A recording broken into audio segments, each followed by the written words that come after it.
Hello, ma'am. Risa Kwai Punamak. Koi Manipur gi Doctor Singh Heitare. Qualified Oidaba Doctor Ymna Leire. Chammada 80-90% Doctor Qualified Oidaba. Heitaba Kangleipak Munna Kangleipak. PEISA TAMMIRA CHITING TOURAGA adum pass holibra study fazana loidribra research fazana tawdribra karino Doctor Ymna Leire. Doctor da tainabas yaroi patient da soiba mayam su yauri. Aina sari thaiba aina sak sabigi matam aigi haksangi mong matau ana layong engonda kari leiri leite khangdaba test sungtok tawdaba sahi matang si oidaba adumba mayam leiri aduna khudakta torokpaduna chalro kanda da nangdadana siba mayam yawi aduna hospital da doctor da tainabagi maram amasu oi. Doctor Singh nasu qualified oiba experience oiraba laina layong sing dugi da maram da munna khangaba Doctor Singh duna layong chathadadana yengbidadana maki junior tammiba satra sing da thado aga ana layeng hanba yenghanba sing sina maram oirakanda patient da khudong yamna chadaba paisa tinghanba mi amagi mapunsi manganba imung duda awaba tanba leibak wathok ohenba matam manganba senior oiraba doctor experience oiraba doctor qualified oiraba masa na tamjaruriba line sing da study fazana tawraba doctor singa sigumba singje tawbidabana maram oirkanda koi Manipur da doctor gi asimba si nagi problem yam thoeba khong chik patek pagi hida ka pada nare mi sire gumba lengjum chi ngak mari nare da heart attack orambe ai mai bp stroke orambe adu khudak ta mai pukalo sirubi ai sirambe ai adu doctor da tainare hujik ta kasu torom dabani pukhale adu song nahangai di cholesterol wanga bp wanga leiba adu hemalak padagi somda heart function ngamaktabana maram oiraga doctor da pukhalore adu kanmang maudre kanada tainare doctor da su tainare achum bana kana oire patient oire adu khoi Manipur gi test tawbugi mong matau sungtau tawdana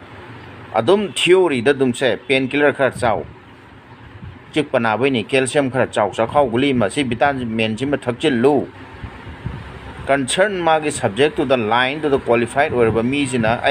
aina si yenga ga si di honor adu dai si gi doctors da refer to bi gi have tab kon chillaga dum thamdo ne patient je kon chillaga dum matam ga paisa ga dum mangal laga adu ga foreign patient do na gwati da kai drum sal ro kan dana paisa chang dana matam chang dana farani asumba matam mangan ba paisa tingan ba Manipur da myam lai sai sa ga da doctor myam lai di masana puri bu hospital do da laita dana laing chathadana private chel laga mayum da hangdo ga leiba dum doctor myam lai chai sa ga do summa na doctor sing chai ni phu mari manga lang khala ba myoi sing na jo haksang gi body gi heart ki cholesterol gi bp gi sugar gi jo check khara gar to biu marak ta doctor khara ta na biu test khara to biu khahu mari manga taruk ta test khara gar to biu ju pangtak thakani ju thak ta mi kana lai ji ong chani saroi khangda pochai pangsa chasilani somna cholesterol kamain tauri bp kamain tauri sugar wangi bra wang da bachak chabai timing kari kamain tauri adum check su tawro thabak suri ni sari mi ju thai ni chali ni adum kasu tawden lai ni adu ga hayeng manung dana kari tauri kaim khangoroi aduna ngamakta kan doctor chalo ni sirani doctor tainar rims tal kanolai riba jenims ki hospital sina port suiga sudega doctor laiga laitega ising thumbaga adumai tawle rims ta refer tawrani adugi doctor duda adugi rims ta refer tawrpa doctor duna mo topa private hospital da mulairamani lairaroi rims ta changurani sirga puthorani asi matik chaba si khoi si yengchenna ba khoi rims ta gi mi sira ga dum puthorai je khoi gi medical superintendent na si director na kaim ta sumbagi sing concern kaim ta kena to bidra police sing na ju authority na ju asagi watho ore har ga de amanga to ya so engam yaw de police laga ingchin ba kochin ba du da to biri yam na fai ke su kai de tabuda bu mara le ba doctor sing mathau dan niyom chumna torom da ba sing mioi bai si soi dangam pote noi na soi adubu chahi tara mari manga taruk ha doctor tammi me ding tammaga experience tauraga practical tauraga dum laga experience oiba doctor sing duga punna phaminaraga yengminaraga practical tominaraga sing amaga drang amani ne mioi taurakanda taure soire awabse kanada tadoi no awabse hidak china thaga do hidak tharoi phaireng tureng hidak ata thajil ka doini phaireng tureng hidak ata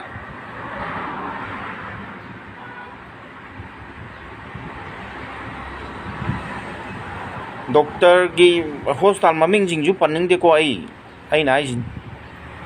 palaga di jugo charoi doctor jingju ai bu hai war ga di aduna khoi manipur gi doctor sing noi jingja patient amada phone number pinning daba wam hanguba de de ka tathok tasin nuai taba gwati da chaliba music na loi khangani WhatsApp number pirakani phone number pirakani card pirakani any problem hango message tharo report pikhalo noi lakta so dum adu tawjada tawsi mi gina khoi gina kai gino ya jase furan bai saja chalino asum bajing ji yang chin bina ba khoi ka khatang keno to bi government di khoi government di chin ga phareng lai to mayam rims ta ki mi sire ga dum puthorak pa jenims ta khuchukulai mong manin tana leitaba doctor leitaba private hospital da sat chalaga leiba general public pasale jadaba mapan sa pangam jadaba sidna laing phagadra changuba awa taraga dum tholakpa punsi ju mangba paisa ju tingba matam ju mangan ba kanana yengchen duino ba nungai bra ba sumba mayam jibu